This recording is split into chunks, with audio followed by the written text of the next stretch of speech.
皆さんこんにちは。今回ね、ちょっととある事情で引っ越したんですけど、その事情とはズバリご近所トラブルと住環境になります。で、ちょっとね、引っ越しの準備とかでドタバタしており、しばらく動画投稿ができなくてすいませんでした。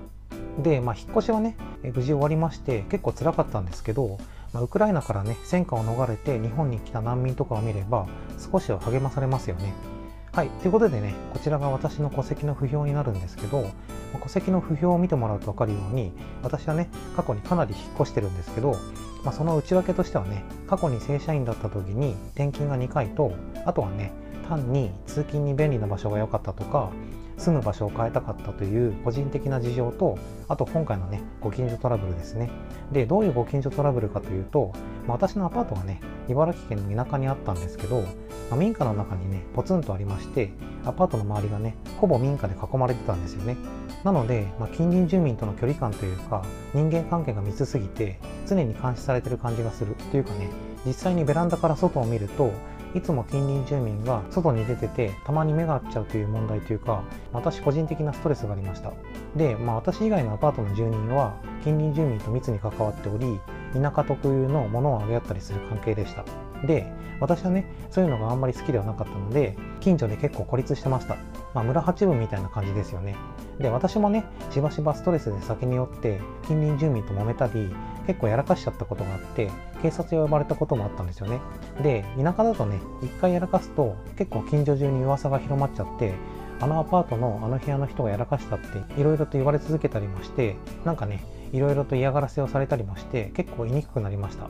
もともとそんなに居心地のいい場所ではなかったんですけどね。で、親とか警察からも引っ越した方がいいって言われたので、今回はね、引っ越すことにしました。で、ここでね、ちょっとお酒に関して話したいと思うんですけど、日本はね、外でもどこでも普通にお酒が買えて、どこでもお酒が飲めるんですけど、アメリカとかだと、外で野外でお酒を飲んでるとそれだけで逮捕されたりすることもあるんですよね。アメリカは自由の国って言われてますが、お酒に関しては日本よりも自由じゃないんですよね。なのでよくお花見とか渋谷の路上とかで若者とかね、サラリーマンがお酒に飲んだくれてる姿を見て、アメリカ人とかが信じられないっていう風にね、感動したりしますよね。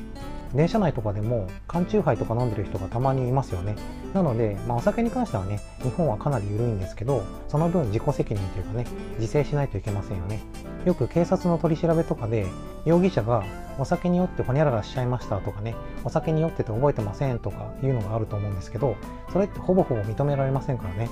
なので、もちろん飲酒運転は言うまでもないんですけど、お酒によって何か犯罪をやらかしちゃったっていうことであっても、お酒に酔ってたというだけでは刑事責任を逃れることっていうのはほぼできないので、皆さんね、くれぐれもお気をつけください。ただお酒ってやっぱり苦しみを紛らわせる手段としては一番有効というかね、いいと思うんですよね。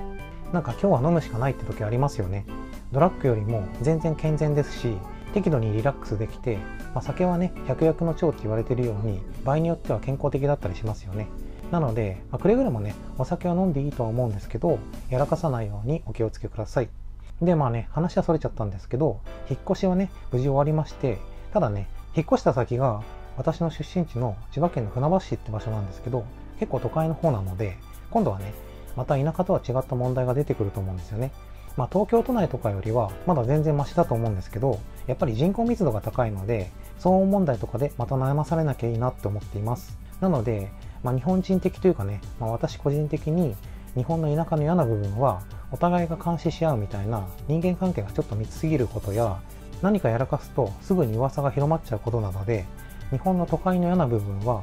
人口密度が高いので、騒音トラブルとか人や子供の声や車やバイクの音とかでプライベートが侵害されちゃって落ち着けないっていうのもありますよね。てか日本って結構うるさいバイク多いですよね。あと近所との感覚が近いので、子供が遊んでてボールぶつけちゃうとか、道が狭くて車が普通にすれ違えない、歩行者や自転車がいると危ないとかもあると思います。ただ多分人によってはね、利便性とか住民層とか店のスペックとかを気にするっていう人もいると思うんですよね。東京とか都会の方がもちろん利便性は高いですし、年収とか高そうな人が多いし、店とかね、いろんな競争も激しいし、塾とか教育機関も多いので、住民層のレベルが高かったり、美味しくてサービスのいい店が多かったり、店のレベルがね、ハイスペックというか、全体的にハイスペックですよね。出前館とかで茨城県の田舎にいた時と今とで比較すると店の種類が格段に増えてるんですよね。なので、当たり前ですけど都会に来れば来るほど店の数とか種類も増えますよね。なので、そういう店とか住民層のスペックにこだわるというかね、そういう便利でハイスペックな場所に住みたいっていう人もいると思うんですよね。